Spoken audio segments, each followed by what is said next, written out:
बिल्कुल continuous development profession में तो बहुत ज़रूरी है। साथ ही साथ कोलीग्स का साथ जो फेस करना होता है, उनका कॉन्फ्लिक्ट्स भी फेस करना होता है, बहुत सारे मसले मसाइल होते हैं, तो उसको कैसे फेस करे एक टीचर अच्छी? वेल एट टाइम्स होता है, कभी कभार आपकी प्रोफेशनल कॉम्प्लेक्स भी आते हैं, बहुत सारे इस तरह के, जब whenever specially we are starting some new project, तो उसमें होता है कि your point of view differ from others.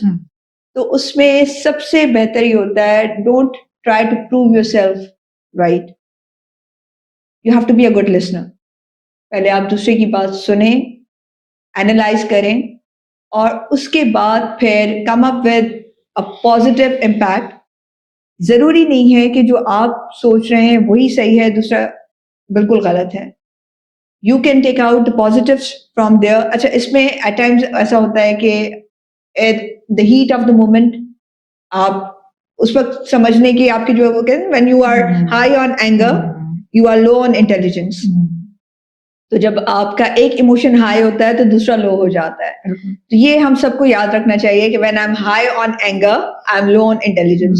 तो उस वक्त कोशिश करें जिप अप कर लें, उस वक्त सिर्फ सुने और हजम करने की कोशिश करें। और अगर आपको लगता है कि आपका हाजमा ठीक नहीं है तो you better move yourself from there. सुने, ऐसा नहीं कि बात कर रहा है कोई और आप उन्हें पीठ दिखा के चले गए, that would be considered as a bad manner.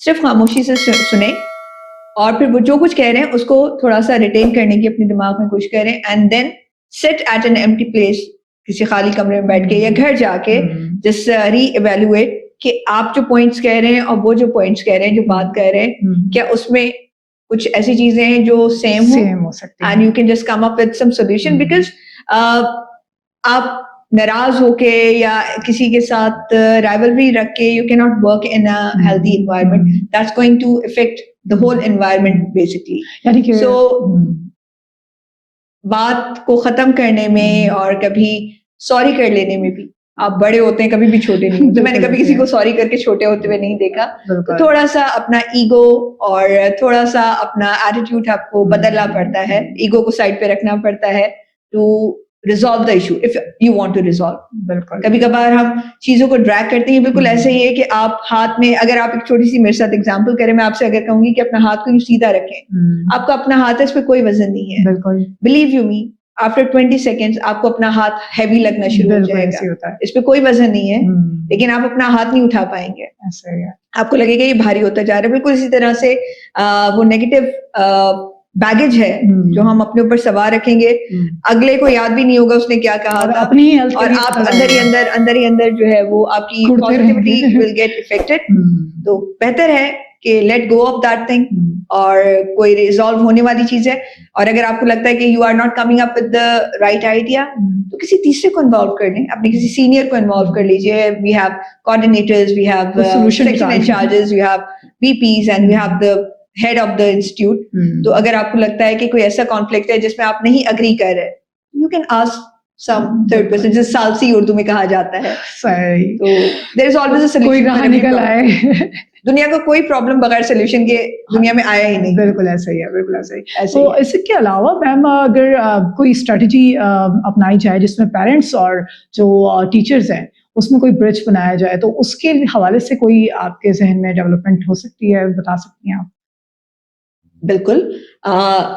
The most strongest bridge nowadays we have is the PTM, parent teacher meeting. उसमें हमें बहुत ज्यादा मौका मिलता है पेरेंट्स के साथ इंटरेक्ट करने का। As if you remember, I give you the example of that student. मैं शायद उस बच्चे को अपने ही सिनेरियो में जज करती रहती कि ये तो है ही नेगेटिव, ये तो है ही बुरा, ये तो है ही लड़ाका। When I got to know the whole story, मुझे उस बच्चे से बहुत हमदर्दी हो गई। Sometime आपको रूट कॉज पे जाना पड़ता है। इसी तरह से एक और छोटी सी एग्जांपल है मेरे पास कि there was a student in my class, और इत्तेफाक से उस बच्ची के साथ साथ मेरा भी प्रमोशन होता रहा क्लास वाइज, कि she was in grade 2 with me। फिर जब वो 3 में गई तो मैं 3 में भी उसकी क्लास टीचर बन गई, फिर 4 में गई तो 4। उस बच्ची की कॉपी से पढ़ नहीं सकते थे। क्लास 2 में मुझे लगा कि शायद she was coming from a very you can say village background था, घर में पढ़ाई का इतना माहौल नहीं था, तो मुझे लगा शायद इस वजह से उसको पढ़ने लिखने में मसला है। बोर्ड से कुछ उतार नहीं पाती थी, कॉपी में कुछ समझ में नहीं आता। 3 क्लास में भी सेम। फोन में भी यही था। तो फिर मुझे कुछ लगा कि अब बच्ची बड़ी होती जा रही है एंड वो फेल हो जाती थी, फिर पेरेंट्स आके रिक्वेस्ट करते थे और फिर री एग्जाम एंड ऑल दैट, तो कुछ ना कुछ करके बहरहाल वो क्लास आगे बढ़ा उसकी लीजिए। टॉप हो जाती थी। लेकिन जब वो बच्ची क्लास 5 में मेरे पास आई तो एक दिन मैंने उसे पास रखी हुई कोई चीज थी, मैंने कहा बेटा ये रीड करके मुझे बताओ। खैर इसमें मेरा भी कसूर है कि मुझे बहुत वक्त लग गया ये चीज जानने में। शायद मैं पहले इस चीज को अगर नोटिस करने की कोशिश करती तो हम प्रॉब्लम तक पहुंच पाते। हुआ ये था कि जब मैंने उसे कुछ रीड करने के लिए दिया तो उस बच्ची ने बिल्कुल अपनी आंखों को यूं करके करीब किया and she was unable to read. उस बच्ची को खुद नहीं मालूम था कि उसकी आईसाइट वीक है। Oh my god. उसके बाद I had to call the parents and believe you me, घर में कोई फोन उठाने वाला नहीं था। जो नंबर दिए गए थे उसमें फादर ने फोन उठाया कि मैं तो फला गांव में इस वक्त हूँ और बच्चे तो नौकरों के साथ रहते हैं यहाँ पे। मुझे बड़ी तकलीफ हुई थी ये सुन के। बहरहाल खैर बहुत उस तब तक मेरा भी जो है वो बिल्कुल पेशेंस लेवल हाई हो चुका था कि वो बच्ची पिछले 3 साल से सफर कर रही है, उसको कोई आई टेस्ट करवाने वाला नहीं था। बहुत ज्यादा जब बार बार मैंने कॉल किया तो फिर खैर वो साहब गांव से उन्होंने अपने एक भतीजे को भेजा। वो बच्चा आया, उसमें मैंने कहा इसे फौरन आप डॉक्टर के पास लेके जाएं। और जब उसका आई टेस्ट हुआ, बिलीव यू मी, उसकी -4 थी आई साइड भी। मैं जो हर वक्त ग्लासेस लगाए रखती हूँ, आई हैव लाइक 2.75, उसमें मुझे लगता है कि बगैर ग्लासेस के मैं ड्राइव नहीं कर सकती एंड ऑल। उस बच्ची की -4 थी और हम उसके रूट कॉज तक पहुंच ही नहीं पा रहे थे। तो ये सारी चीजें जो हैं वो बहुत जरूरी होती हैं पेरेंट्स के साथ। सिर्फ नॉट ओनली पीटीएम, जहाँ जरूरत होती है हम उनके कांटेक्ट नंबर्स भी अपने पास रखते हैं और ट्रायंगल बन के ही आगे काम हो सकता है। और एग्जैक्टली। और अब तो ये कोविड में व्हाट्सएप ग्रुप्स बन गए थे, तो अब हमारी एक प्रैक्टिस है कि हमारे पास व्हाट्सएप ग्रुप्स होते हैं। उसमें पेरेंट्स भी हमें जब भी कोई इशू होता है, कुछ प्रॉब्लम होता है, तो दे कैन कॉन्टेक्ट अस। और आई थिंक अब टीचर्स ज्यादा रीचेबल हो गए हैं पेरेंट्स टेक्नोलॉजी का फायदा। पहले तो पॉसिबल नहीं होता था कि किसी भी टीचर से इतनी आसानी से जाके मिल लेना। अब तो वी आर ऑलवेज देयर और पेरेंट जब चाहते हैं वो खुद हमसे कम्युनिकेट भी करते हैं। और हमें जब जरूरत महसूस होती है किसी बच्चे के रवैये में या उसकी प्रोसेस ऑफ लर्निंग में हमें कुछ डिस्टर्बेंस नजर आती है, तो वी डू कॉन्टेक्ट देम, जिससे पता चलता है कि घर पे कुछ प्रॉब्लम है या बच्चा क्यों डिस्टर्ब है। तो ये सारी चीजें जो है वो अब वाया कम्युनिकेशन हम कर रहे हो। Thanks to technology. या thanks to Covid I would say, क्योंकि हमारे नंबर जो ज्यादा पेरेंट्स तक गए वो ज़ाहिर व्हाट्सएप ग्रुप्स जो बने हुआ है, उसकी वजह से हुआ। Same good. ओके मैम, आपने बड़ी अच्छी बात की, कोविड के ज़माने की काफ़ी अच्छी एग्जांपल्स दी। और इसी तरह अगर देखा जाए तो टीचिंग को और टीचिंग प्रैक्टिसेस को हम कैसे इंटीग्रेट करेंगे टेक्नोलॉजी के साथ? वेल, बहुत अच्छे सवाल है ये। Technology has become an essential part of teaching now. और अब बहुत सारे शहरों में, गांव देहातों में even students are doing the distant learning now. You can get registered in any country you want to और आप वहाँ पे एडमिशन लेके पढ़ भी सकते हैं। प्लस रिसर्च वर्क, हमारे ज़माने में जब हमने स्कूल में पढ़ा और हमें जब ऐसे लिखने दिया जाता था, that used to be the most difficult thing for us, क्योंकि ना हमारे पास इतनी ज़्यादा रिसोर्सेज होते थे कि मैगजीन्स और ये सब हासिल करें, और न्यूज़पेपर बहुत सारे घरों में नहीं आता था।